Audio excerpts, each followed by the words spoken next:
Welcome back to ScreenFish Radio. I am so glad you can join us for the season premiere, season 9. Season 9 of ScreenFish Radio. And I am so excited. For a big first episode, we have a big first group.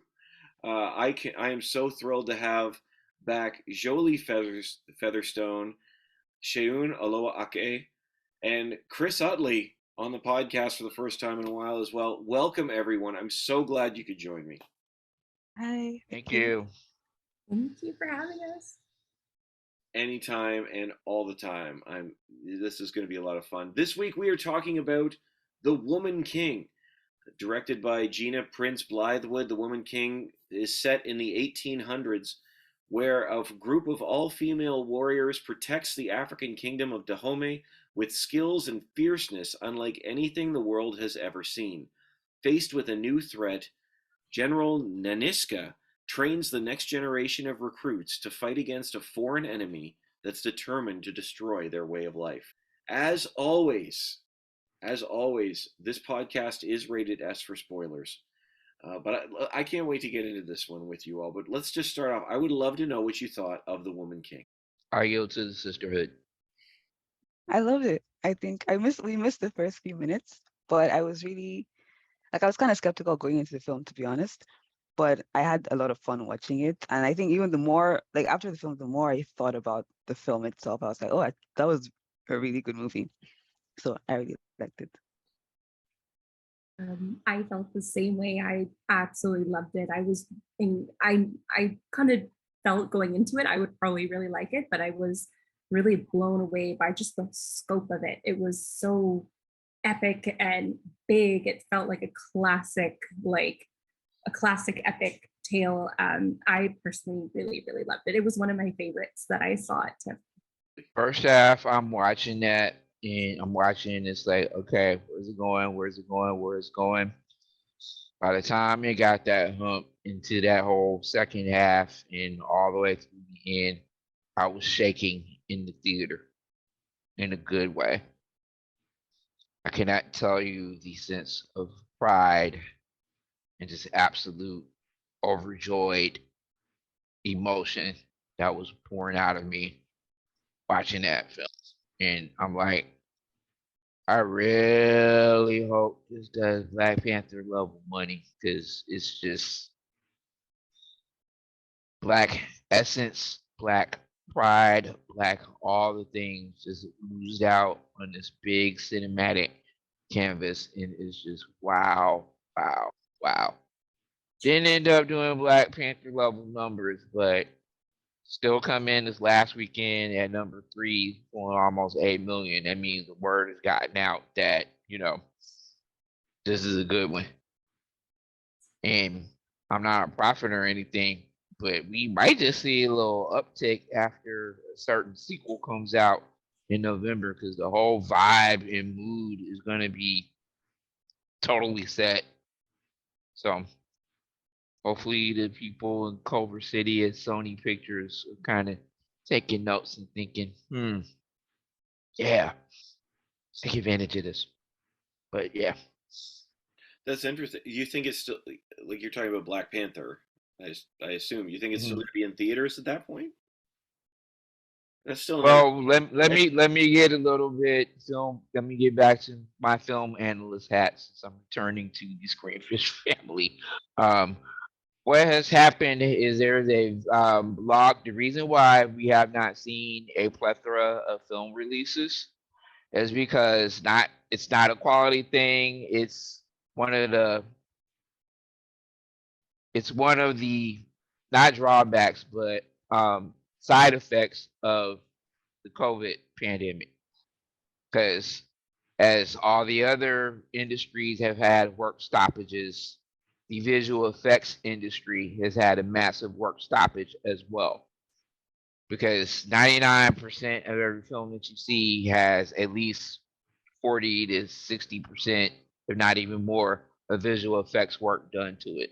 So as a result, nobody's traveling on location for 6 months to shoot a scene in New York or Chicago or whatever. It's all green screen.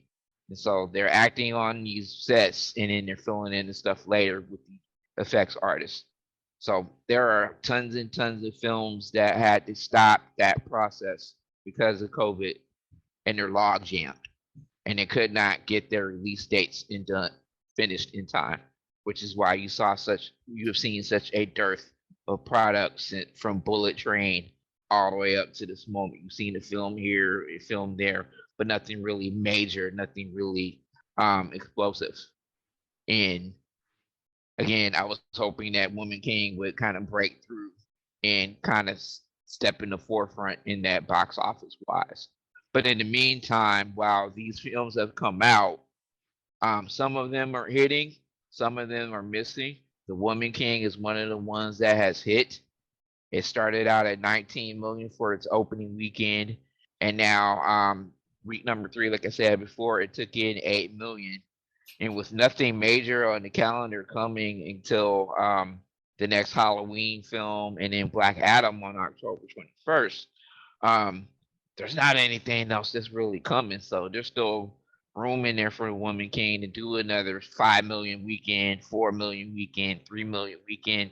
Then by the time you get to Wakanda Forever, that hopefully all those dashikis that we're wearing on opening weekend and that goodwill is going to make us hunger to try to go back and revisit that story. And I think it's got a real shot to do that. Just my opinion. That's interesting. That would make a lot of sense. Actually, that's really smart. That's really wise. I thought it was just solid, like just across the board. It was fierce. That was what I described it to Shay when we came out of there. Like they make the Dora Milaje from Black Panther, look like nothing.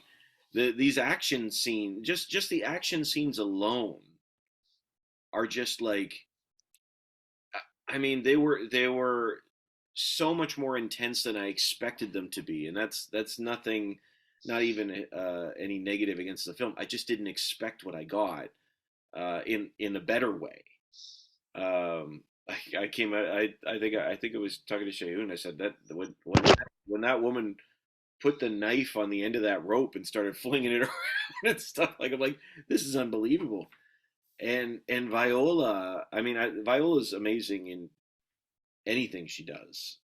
But my goodness, she's like, there's just a strength in her. There's a fire in her in this film that they just sort of unleash. I thought it was really, really well done.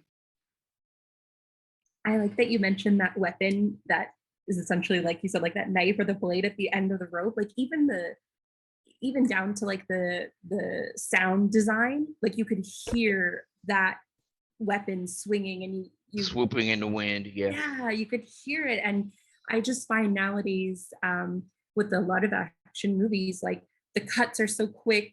Sometimes the sound editing, sometimes it's amazing, and sometimes it's a little bit like kind of unclear that you hear everything quite as clear as that in the Woman King. So just down to like the technical aspects, I just thought it was such an incredibly well made film.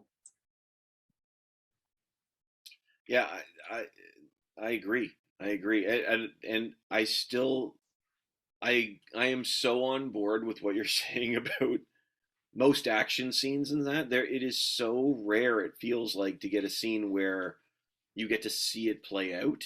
Mm-hmm. Ever since what was the second Bourne movie?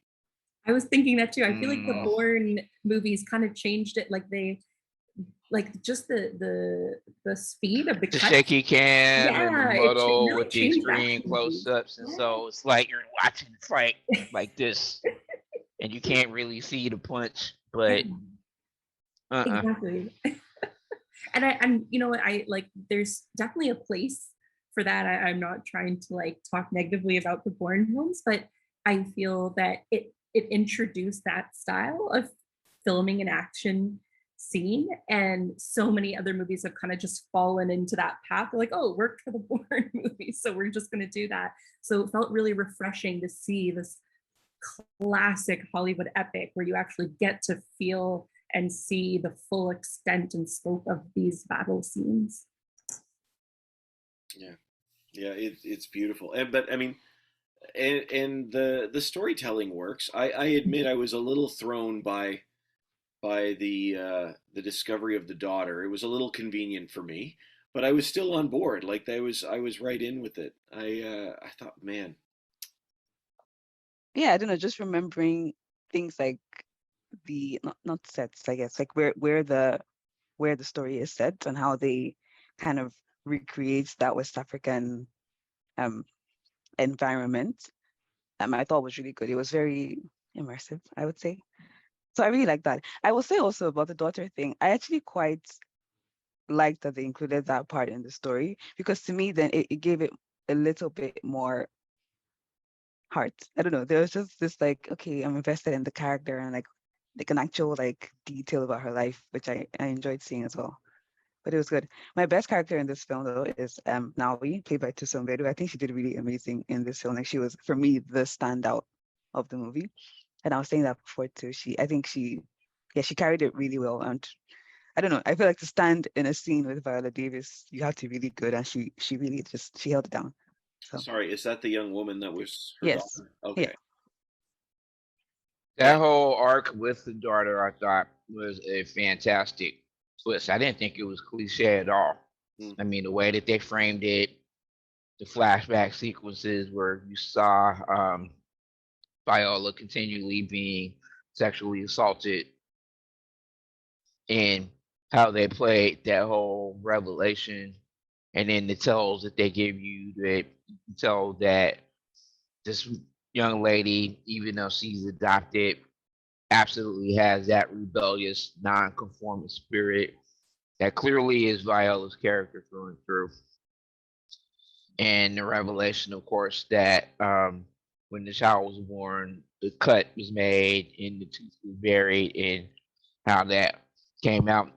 And because the things I liked about that is they didn't give us the whole, oh, I'm reunited with mom, let love rule halfway. In between that, they let that play out in legitimate wrestling. And even once you start getting to the climax of the story, there was no kumbaya, let's go daughter to daughter, hand in hand for the final battle, Hollywood rigmarole. You know, they let that play out even beyond the climax, to let it show that there still was some time had to pass before they both came to grips and accepted the fact that they share that mother bond, daughter bond and tie.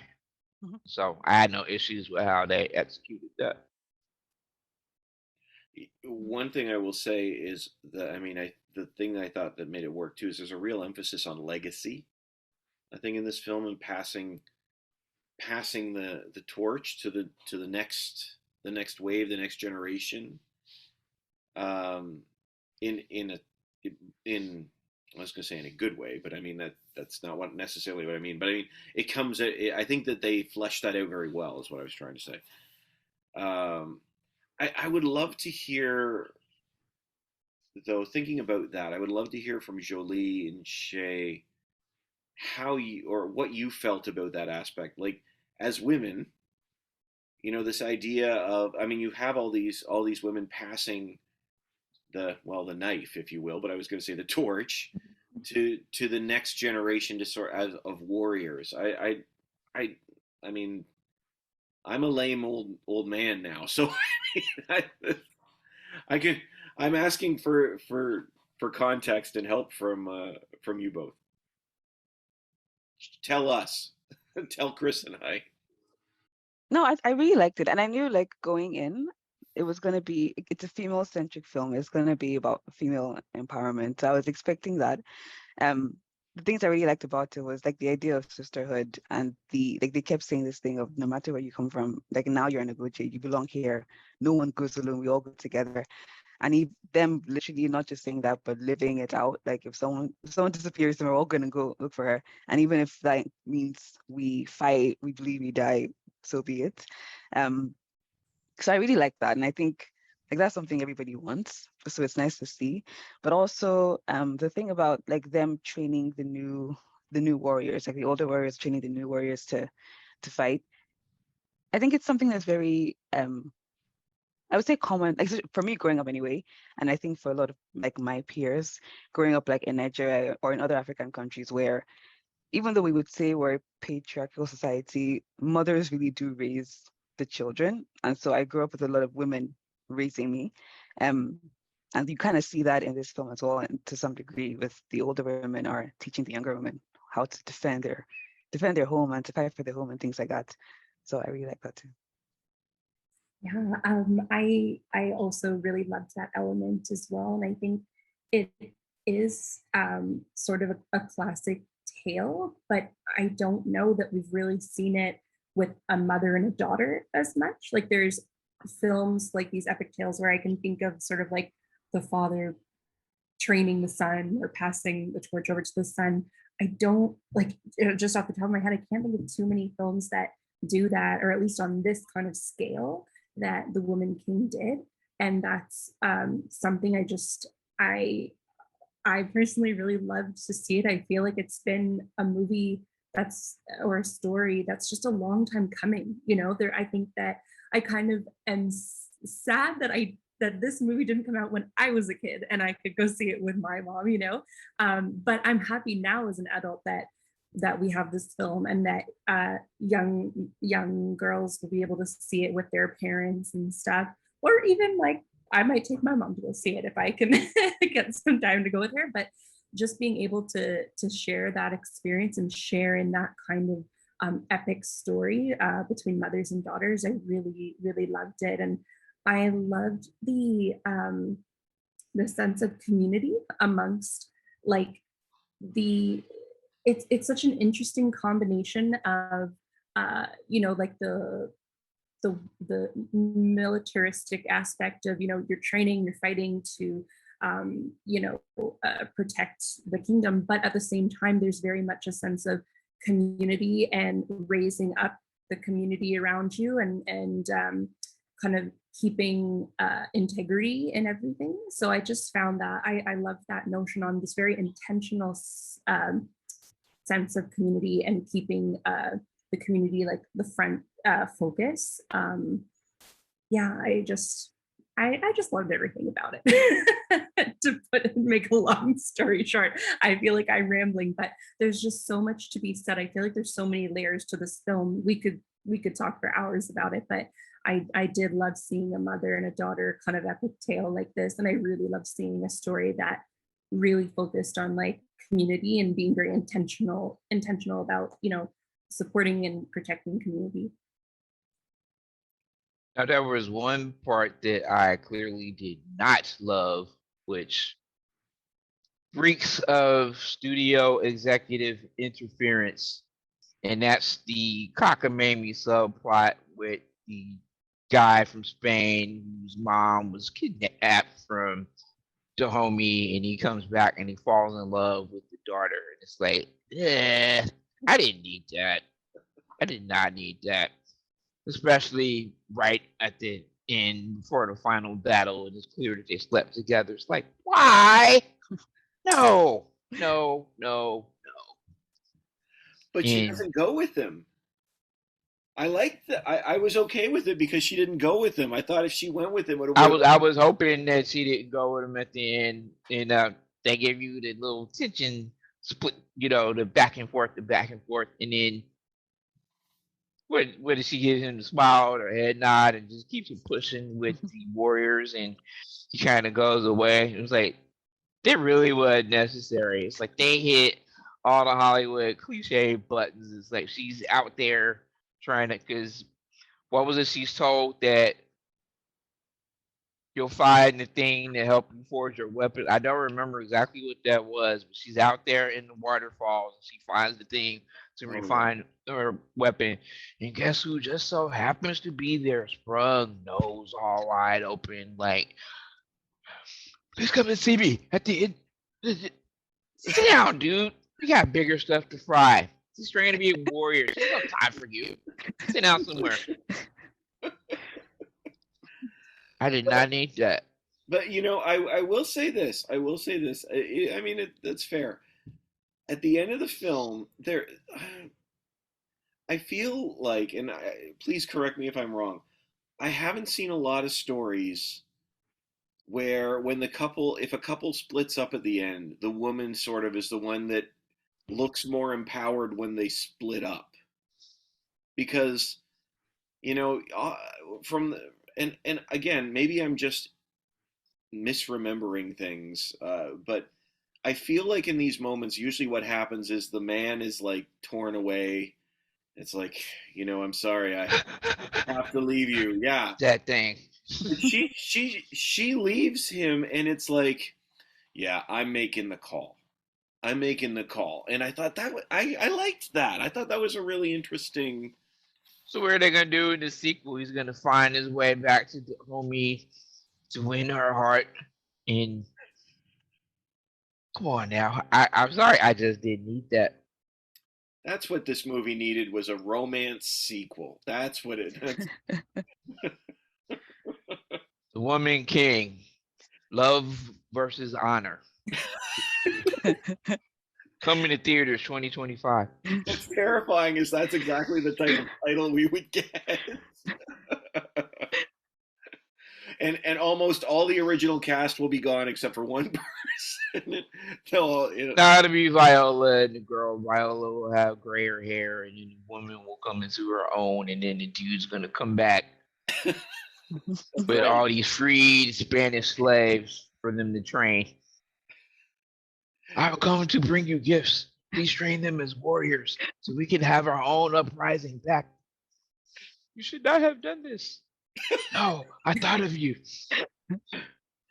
I'm glad we're recording this because I feel like I'm watching the sequel right now. It's an unraveling right before our eyes. And definitely Blame it on my theater degree. I was gonna say, if this sequel comes out just like this, you have record proof that you've made this story beforehand. Copyright, little C with a circle around. And I will raise a holy ruckus all on that chat that we have. It's like, no, they did not. He will tell you I'm over the top with my reactions to stupidity. You don't want that. You don't want but I mean, I mean, to me, that sort of redeemed that storyline. You're right; they're trying to hit as many of the quadrants as they can. But I appreciate. I'm sorry, he was a distraction. He was a distraction. It's almost Eyes on the prize. Focus. You have one job, sister. One job. You don't need side trying to interrupt and derail your. I'm sorry, I just didn't like that. Dramatic. It's not that like she's actually. It makes the choice more dramatic. She's got to choose. It added another unnecessary 20 minutes to the running time, is what it did. It was not a difficult choice, Steve. I don't think if she had to choose between this guy and the Agojie, she would be like, "Oh, which one do I go for?" But in love and become a warrior, save my village. Whoa.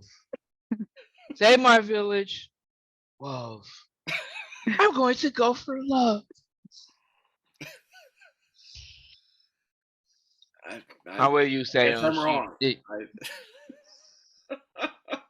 was kind of like a like flipping the stereotype on its head in the sense that he was sort of That's like true. A damsel in distress, or like, even he's not. He definitely was a damsel in distress. That dude was not an alpha male, to say the least. His boy was, but he was not.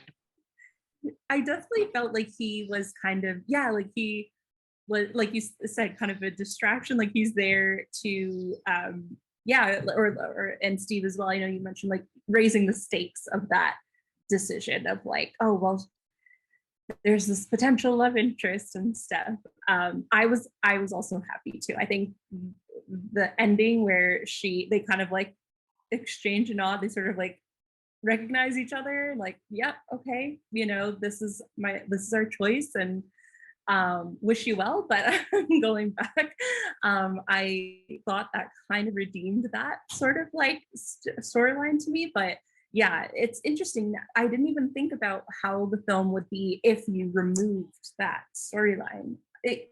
In a sense, thinking about it, you probably could have taken that storyline out, and it wouldn't have detracted from the film. You know what I thought was interesting, and this is strictly male perspective in the film. Strictly male. Oh, So bear with me. red light. No. Red light. No, hear me out. Hear me out.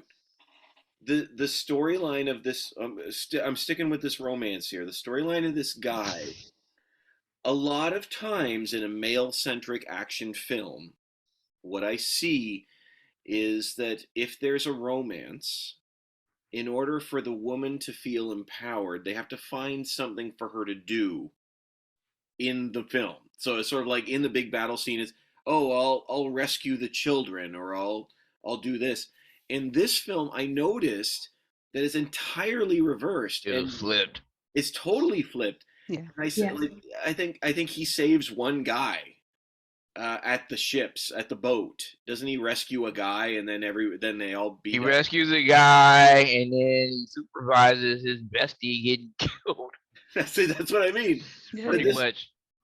But that's what I'm saying. Like, it was interesting as a man to watch that and say, this is exactly the amount of screen time that a woman normally gets in a male-centric action film, is all I'm saying. Yeah. Now that you put it that way, Articulated. that was actually freaking brilliant. Yeah. To do that role reversal like that. That's a good point, Steve. That's what I was trying to say with like damsel in distress, like That's what that it- notion. I of, like, yeah, he I got to understand you do now. one sort of heroic thing, which is in a lot of movies, it's like, yeah, the central hero is usually a guy, and then the love interest kind of gets to do one sort of heroic thing, and then they're not really prioritized, like they're not really profiled much in the film. So that's kind of how I felt his character was. It was like very much like that role reversal. Yeah. I see. Yeah, I appreciated it from that level, because I not appreciated that they did that, but I appreciated that they did that because it is important that they did that. You know, but I thought that was really interesting. Okay, I would like to open a Pandora's box, if I may, and it's a genuine question that I have. I'd mentioned it in our chat. The film itself, as it has come out, it's been very well received, critically. But one of the things that has come out, and I actually, Shay, you told me this when we saw the film, is that history has been changed for the sake of the storytelling. I know I'm gonna mess this up, so please, I know you know I know you know it, so maybe I should just ask you to tell me a little bit about that. But the question is, does that matter? Does it matter that they've made these changes? But Shay, can you talk a little bit about the changes there? Yeah, so the Dahomey, who the people that the Agojie are defending, they're part of the Dahomey tribe. They in history were slave traders, and that was how they made their wealth. It was through the slave trade. And so as the British finally decided to abolish slave trade, the Dahomey were they didn't want to, essentially, because this is how they made their money. And so there were many times when they would not adhere, I guess, to this new law from the British, to the point where the British had to try and like stop them from capturing slaves and selling them, I think, essentially. But what the film did was, at the end of the film, the King Kezo, he's like, oh, we shouldn't do this anymore because it hurts our people. Like, he came to that decision by himself, whereas in real life, that was not the case. Yeah, I think there are many like facets to that. I don't think there's a really clear-cut answer to your question, but I'll just end there for now. It's very interesting. I wasn't aware of that actual part of history that they continued with the slave trade after all was done. That opens up a whole new perspectives on things. But I mean, and not exclusive to this film. Not exclusive to this film here. This happens all the time. When, and in fact, now what I think I've heard this more now from this generation than any other films before. People will rip a film to shreds because they didn't, you know, follow the facts. But I would love to know. I'm wrestling with this myself. Does that change our enjoyment of any film, and this film specifically as well? Should it? I feel like part of the reason for the backlash or the outcry is because of how film and TV are very culturally iconic, for lack of a better word. They can really put people in the limelight and make them the good guys in our narrative, whatever that is in our lives. And so with things like even like the Dahmer TV show that came out, things like that, where people are like, we should stop making TV shows about serial killers, because even though we know they're villains in the story, somehow because they're the focus, we see them as the good guys in a weird way, or like we sympathize with them, and then they're like, what's the word? Immoralized. Is that the word? Not immoralized. No, Whatever. They're I know what yeah, you mean, though. yeah, yes. So I think that's where that stems from. Of if we hype these people up now, we can make them heroes in our everyday like narrative. But then on the other hand, I don't know. I always think like this is what I read in the review. I said that it would be interesting if if we started telling stories like this, for example, where we didn't have to like change the fact that they didn't want to stop the slave trade and leave the viewer to make up their mind about whether they like this person or not. But then also because like I think if you do research into any like people group, there's going to be stuff you find that you're not a fan of. And I wonder if that's reason enough to not hear like their own story. That's where the question then goes. Because for example, I was doing research today again about the other group that they fight in this film is the Oyo Empire, which is an empire in Nigeria, which is where I'm from. And the Oyo Empire also sold slaves. It was like they were both fighting for like top slave trader. Um, but like if you asked me, I wouldn't say, oh, because the Oyo Empire sold slaves, we should never hear from them. Because for me, that's like, well, we have stories to tell still. So um, yeah, I don't know. That's my answer. I love it. That's a whole slippery slope right there. It's a whole slippery slope. And it's even slipperier for a Nigerian and an African American to really ponder. Because, I mean, I don't think at the end of the day it's going to change my love for the film and my love for the story. And then as we all know, when you're dealing with Hollywood, there is the give and take that they do to embellish narrative for their own benefits. And a lot of what is true does get cut, sliced, diced, retold, and repackaged in a friendly way in order to boost audience prospects. It's what they do. But I think what uplifts that whole climax over and above everything else was the journey to go and rescue their tribeswomen and people. And then just the way that they just fearlessly went about doing it, that was merciless. And when I say merciless, I'm talking action movie trope merciless. I mean, there was no hesitancy.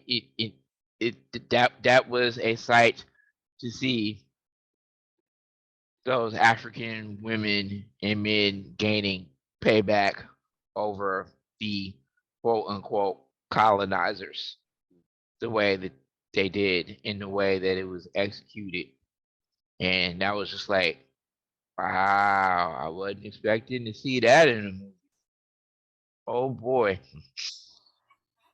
Because I saw it in a theater, might have been like 10 of us in the theater because it was like opening Friday afternoon.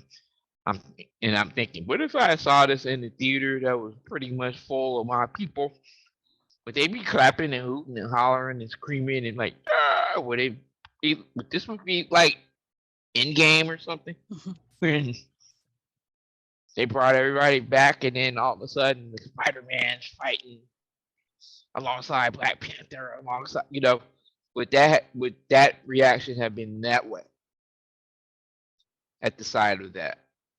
I'm digressing and rambling on myself, but I'm just looking at that in terms of history. I don't know how accurate that final battle was, but that whole imagery of them gaining the upper hand and viciously taking dominance over those British who were enslaving them and attacking them, and the source of so much bloodshed and conflict was something to see. And my heart is a little sunk with the revelation that that was a Hollywood embellishment, but in this world of cinematic fantasy, it's one of those, well, it sure would have been nice if that happened in real life, but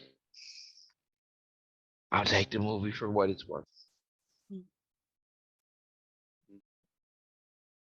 Yeah, it's a really massive question, and I think that you know it. I think now, especially in the era that we live in, where we have much more access to information, it's a question that becomes more prominent. And yet, at the same time, it's interesting because if a film is, if we look back at films that were made before the internet was as accessible and as prominent as it is now, you know, say if you go back to a film in the 1950s or something, before the internet was like as widespread and accessible as it is now, if someone were to make a film based on a story that is sort of projecting itself as factual or historical, people at that time, I mean, look no further, and was it Laurence Olivier or Charlton Heston, whoever it was who played Othello, a black man? right, And there's like 12 gazillion examples of that. Yeah. Elizabeth Taylor played an Egyptian queen, Cleopatra. Come on now. Exactly. And like back in that time, you weren't able to go on your phone immediately after the movie and look up, hey, how factual is this? And look up research, so it's interesting because now in some ways, if we see a film now, we have that access to the information, so we can do our own research. So we can be hopefully like somewhat, media literate, going into the film knowing, what, this is based off historical events. It may not be like a documentary and like completely factual, but at least we now have better access to resources to kind of do our own research and education after the fact. But sometimes I also think of there's a Canadian author, Jan Martel, that wrote Life of Pi, and he kind of did a whole kind of talk about like I forget how he put it. Obviously, he has a much better way with words than I do, but he said there's more than one way to like tell the truth. And that's kind of what the whole book of like Life of Pi is about, where the retelling of the story isn't necessarily 100% factual, but the essence of it is still helpful in some way. So I definitely think that there is merit to, films that aren't necessarily 100% like factual, but I think it really depends on how it's done. is it punching down by doing so? Like, I think that's when you really get more into an area where narratives can be wrongly made or skewed. But I think if they're done like in service of something, then it can be another like storytelling tool. Yeah, it really is a tough question. I mean, it's a season premiere. We Gotta start big. start big. Come out like gangbusters, huh? Some ratings up. But Don't miss the controversial season 1 premiere. Season 1 premiere. That's right. Season 9, my bad. That's right. That's right. I honestly, I keep going back and forth. Not just like, I mean, there's been a lot of talk about Blonde, which I haven't seen on Netflix. And now, Chris, I know Netflix is a streaming service that isn't. The joke is over. I subscribe to every last Chris. one of them puppies now. You won't believe the stuff that I've watched. I will shout out titles and you will faint. You saw that? This guy saw Power of the Dog in Coda. Look at your face. Look at your face. Uh-huh. What'd I tell you? The running joke is that Chris prefers theater above all else, which I do too. But anyway, that neither here nor there for the conversation. But no, I mean, I liked what you said, Jolie, about punching down. I keep coming back to the idea of expectation. Like, what do we expect? And I don't mean what do we expect from a film. What are we expecting the film to give us? Are we expecting the film to tell us the facts? Because, I mean, they can get away with based on a true story. It is based on a true story. It doesn't say that it is a true story. It says it's based on it. Every last one of them you've ever seen is based on a true story. That's that stinger right after the studio logos. It's absolutely with the ominous black with the white print, based on a true story. With the stinger with the keyboard. It's true. And yet every one of these stories that we hear has there's probably shadows to characters that are made heroic in almost every character in every one of these films in one way or another. Does that make it right? I'm not necessarily, again, I don't know, but again, it comes down to expectation, like, because this film I think is an important film for today. I think it's incredibly important from its themes of empowerment, the African American cast, and the African cast. The African cast, absolutely. Like, this is an important film for today. But I go back and forth, because it's not like I would sit here and say, well, the truth doesn't matter. That's not what I'm suggesting. But like, even a documentary is constructed to tell a certain story. Even this podcast is constructed to tell a certain story. Like, we didn't see all four of us doing the Macarena before it started because I edited all that out. Chris just shakes his head. I think we should start all podcasts like that going forward. Everyone, Zoom, camera on, Macarena. Right. Welcome to ScreenFish'rs. But in all seriousness, everything is constructed but maybe there's a certain level of trust when we sit down in a theater and the screen lights up that we just expect what and we're you getting. can amplify that by 1,000. You're talking about black audiences sitting and watching black stories in theaters. Okay. That sucker is elevated to a whole nother percentile, and you got to be on your A game. And it is all delivery. Well, okay, so focusing back on this film then, Chris, like, for black audiences, is like, is this a problem? Do you think? Like I said in my original comment when we got on the subject, it's a slippery slope. Right. There's going to be deflated balloons once the truth is researched and it comes out. When I send this to my legion of people, and somebody's going to chime back, I didn't know that the slave trade continued. Oh, that's so disappointing. They should have just told the truth in the film and just let it be instead of. I mean, you're going to have, but here is where it's at though. Is this movie called The Dahomey Uprising End of the Slave Trade? Or is this called The Woman King? Where the whole thing is the Dahomey's prophecy or whatever it was that a woman, female leader was going to rise up and be the one to step up and liberate. I don't remember what the prophecy was. I didn't go back and research, but that was that whole thing, the whole subplot with the king and his wives and the little backstabbing, conniving one trying to muscle her way, which was stupid because that little thing wasn't going to fight nobody. Whatever.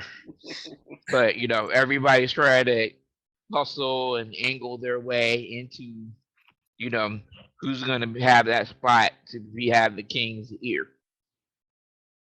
And if we go back and focus on the main thing was all about Viola's character and that valiant, brave, and absolutely fantastic army getting in this situation, getting in this battle with the opposition and rising up, taking their casualties, taking their losses, but still standing up and rising up and being triumphant by the time I'm taking the last of my soda down the stadium seating steps and into the trash can and saying, I want to buy that movie when it comes on streaming. Or I want to see that again. That's the main thing. That's the main thing. Well, we deal with the disappointment of the actual story, but of the actual story of the people. But as far as it would be a much bigger blow to discover that there was actual no such woman king, that it was a dude the whole time, and they just changed that into a whole female flow just to get some box office dollars.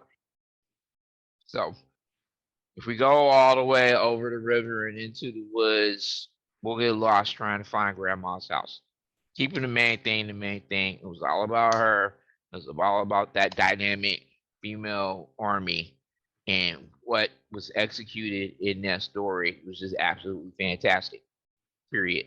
And I think that's where our focus should be. Because if we keep running down these, well, that wasn't right, and that wasn't right. There's a family member who, by the same token, refuses to even watch Hidden Figures, the Taraji P. Henson, Octavia Spencer, Janelle Monáe movie about the great NASA scientists, black women.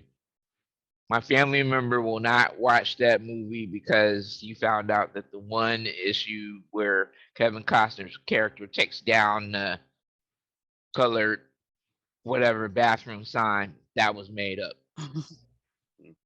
That thing cancels the whole movie for that family member. And I'm thinking, you're the kind of stupid there. You're going to dismiss that whole movie just because of that one scene? That's not the point. The whole point is what they did. It's not about that scene. Pick your battles. Pick your battles. And I think that's where we end up here in this discussion. It's like, are we fighting the right battles? And are we, again, did we come here to see the Dahomey ending of the slave trade, or did we come to see the female warriors? Period. Yeah. It's interesting. I read an article recently.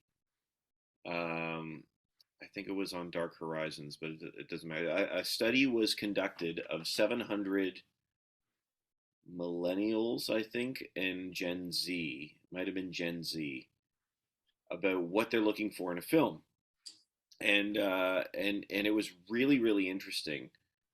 They didn't want films about the uber wealthy, and the number one thing was that they wanted stories that reflected the reality of their world, and it didn't matter if it was science fiction or if it was a grounded drama. It had to reflect their world in some way. And I think we've seen that. I think even these sorts of criticisms, and again, I think it's fair to make these sorts of criticisms because these are bigger conversations than one film. But I think it's interesting that, when I was growing up, we were like, man, that was a great film. That was a great movie. Look at what it said. We didn't question it too much. And yes, social media and all that stuff has That's changed. what Jolie was saying earlier about Yeah. the films of the 50s. And you couldn't go to your phone at the end of Cleopatra in 1963 to fact check. Yeah. But at the same time, Jolie brought up like Cleopatra or something before, and now they're talking about Gal Gadot playing Cleopatra, and there's negativity because it's not she's not she's She's not Israeli and not Egyptian. Israeli, not Egyptian, and I'm thinking this is really interesting because what sorts of things do we look for because we've the film industry has abused reality for so long, but now what expectations do we carry into a film, I think is a wild question.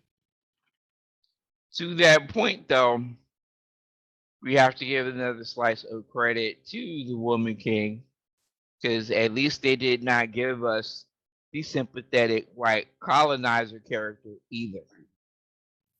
The insert that along with Sprung Nose Wide Open Spanish guy whose mom was from Dahomey and was stolen. They did not give him like a maid servant or whatever who was enamored by the female warriors and decides that she wants to have a little bit of training on her own to have her ability to stand up on her own 2 feet. They didn't give us that cliche either, to the film's credit. They let the film literally stand on the backs of this African sisterhood, which made it so uplifting and rapturous for so many of us. Absolutely. Well, I mean, I'm starting to lean into wrapping up here. So before I do that, anything else that you guys want to share or say about the film? It would be really, really, really, really, really, really, really, really nice if Viola sneaks in and gets a Best Actress nomination in that number 5 slot. I don't know if what else is coming. You guys went to TIFF, so y'all know what performances are coming, which ones are not. But I can see Viola in that list of the 5. Or did they expand actors to 7 now, since they're trying to overhaul the Oscars now to try to get people to watch? That's another podcast in and of itself, because I can fix it in 30 minutes. But you can fix the Oscars in 30 minutes? I definitely can fix the Oscars in 30 minutes. We're going to have that conversation. Mm-hmm. I mean, the answer staring them in the face, they just won't do it because they're snobby. I digress. Hopefully Viola gets one of those nomination spots as we approach the end of the year. Yeah, I totally agree with you. She entirely deserves it. She I think you said earlier, Steve, like you felt like there was a fire within her in this movie, and I completely agree. Like we all know that Viola Davis is like the top talent of like current like generation of Hollywood actors. So when you're going to see a film starring Viola Davis, you're already in like the uppermost echelon of acting. And yet I felt like this was a side of her I had never seen before. Like she was just, I'm just biased because I just thought she was incredible, and I really, really hope she gets award recognition. I also feel that she played such a big role in getting the film made. I didn't know that it was her and her husband's production company that was one of the companies that produced the film, and she talked about in a panel discussion about how long and hard they fought to get the movie made. So I just think, she did so much, like, beyond giving an incredible performance where she is just purely a force of nature. I feel like this film was such a labor of love as well. Like, from a production standpoint, they fought so hard to get it made. She also made a joke about all the physical training that all the actors had to do, and all the the younger stars of the film, like Lashana Lynch and John Boyega, like, yeah, we did so much like physical training. And Viola Davis is like, hold on, I'm 56 years old and I was doing the training too. So, like, she just put so much. I feel like she just put her whole body and soul into that, and into making this movie, both as an actor, as a producer. So yeah, I really hope that she does get award recognition for it. I love Lashana Lynch. I love her. Yeah. I'm sold on her ever since Bond. I'm like, she's fantastic. Bond. I mean, Captain Marvel shot potatoes for you. No, I'm sold on her since Bond. She didn't. I didn't.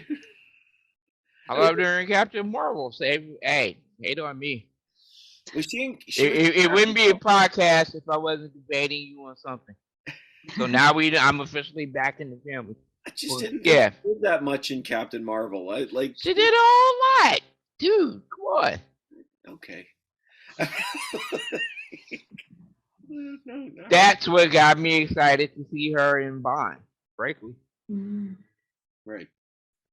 I feel like in The Woman King, she again, like, just showed how far and, like, how versatile her range is. And yes, I really hope that more people kind of stand up and take notice and hire her for more roles, because, like, you want to talk about star power, she has it. You know what I mean? There's so rarely nowadays you see a celebrity of some sort and you're like, they have that, like, star power, and I truly feel like she possesses that. Even so, I saw the film with my partner Sean, and he was like as soon as she's on screen, he's like, is that the girl from Captain Marvel? And I'm like, yeah. And then at the end, he was like, I think she was my favorite character in the whole movie. Like, he's like, obviously I love Viola, I love, like, everyone in the movie, but, like, she's just was such a scene stealer. Like, every scene, your eyes are just drawn to her character and what she's doing. So and that just added on to all the things in her death scene. Yeah. Oh, yeah. When her character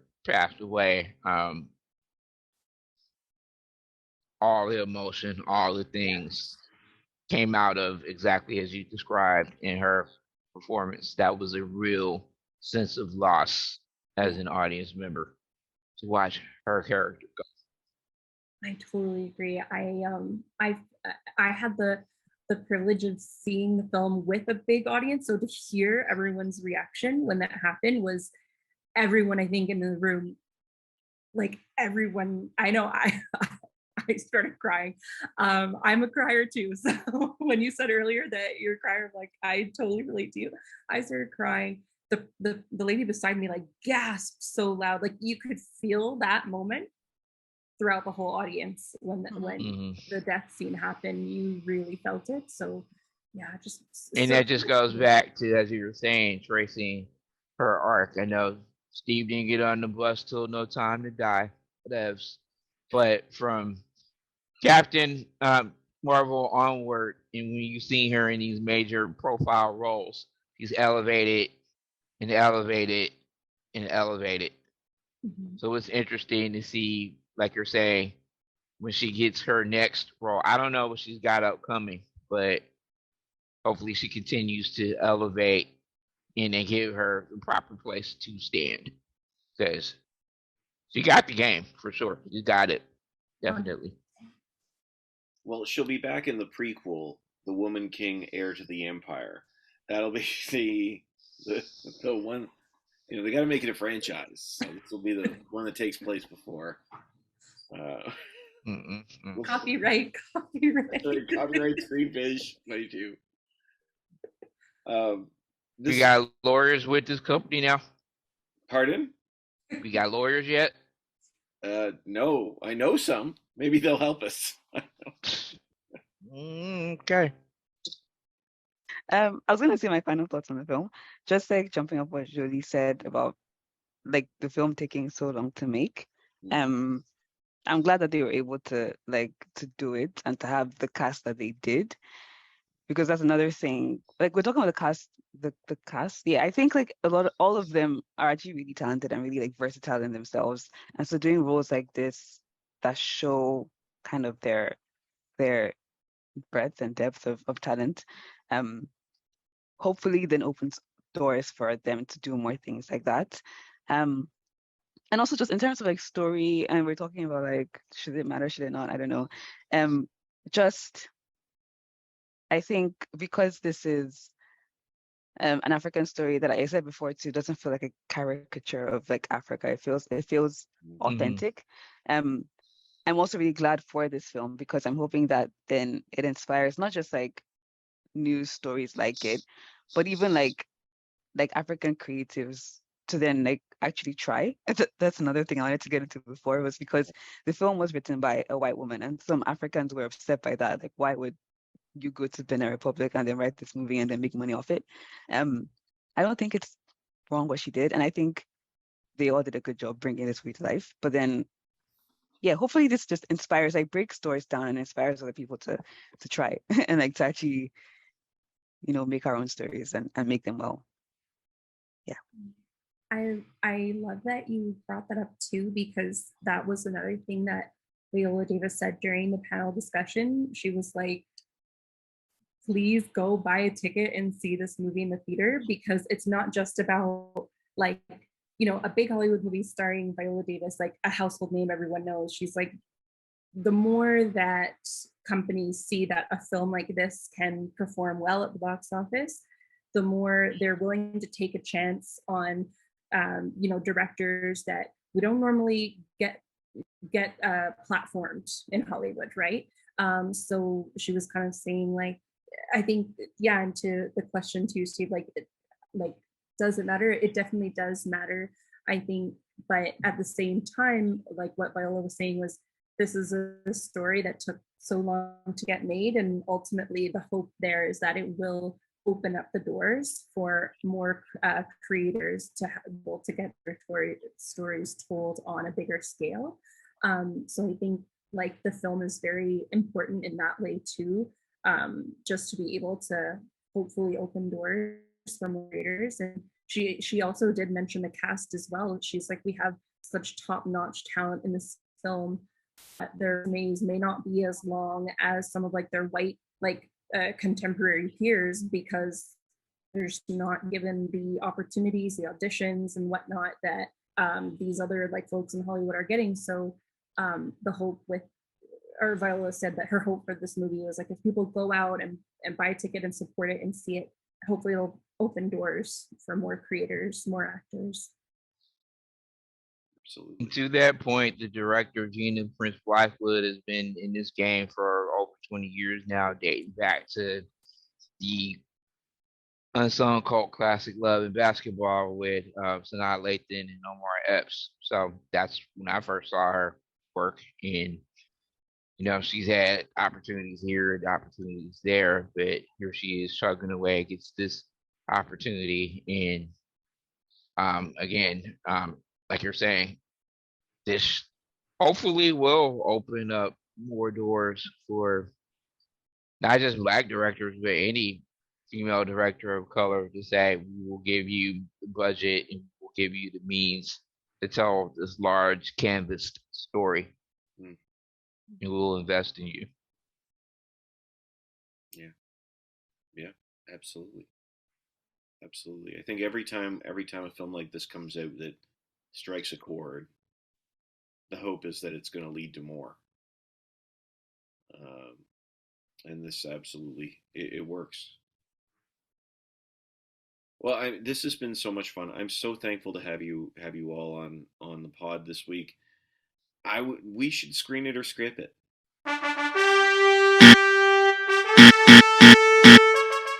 The Woman King, screen it or skip it. Screen it. Okay.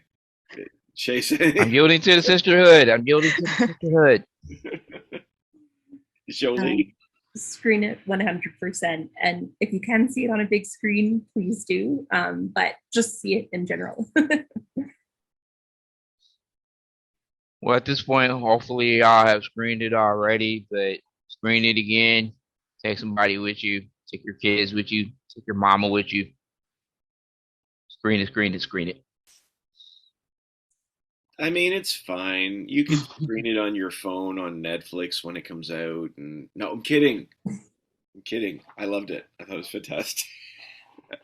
I really thought this was great, and I think it's absolutely worth screening if and a second time. I really do think it's a solid. It's a solid film across the board. Like. Mm-hmm. For all the reasons we've listed, it's solid, but it's also highly entertaining. Like it is a entertaining film. The music is also really. I just need to see that as well. We didn't talk about the music is amazing in the film too. That's a random segue, but yes, I think added a lot of depth to the film and like emotion as well. Absolutely. Yeah, no, it's just a fabulous film. Like from top to bottom, I thought it was excellent. Shay, Jolie, Chris, thank you. This has been wonderful. I really appreciate having you all on.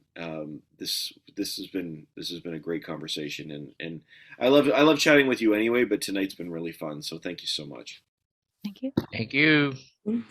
This was so lovely. Thank you all. I really appreciated getting to discuss the film and meeting two new amazing people and seeing Steve as always. I was going to say, right. Leaving me out. No, I could never leave you out, Steve. No, I appreciate it. This has been great. And for you at home, a reminder, you can find us wherever podcasts are available. You can find us on YouTube, like and subscribe to us on YouTube. Also, if you go to the podcast page on ScreenFish.net, you can download Fishing for More, which are some small group questions to help you get the conversation started where you are with people about the film. We will be back next week to talk about Triangle of Sadness, Ruben Östlund's, I think that's his last name, Ruben Östlund's bizarre comedy. It's a very different type of film about social justice, but I'm excited about that. And yeah, so thank you again. And for you at home, we started the conversation. This was ScreenFish.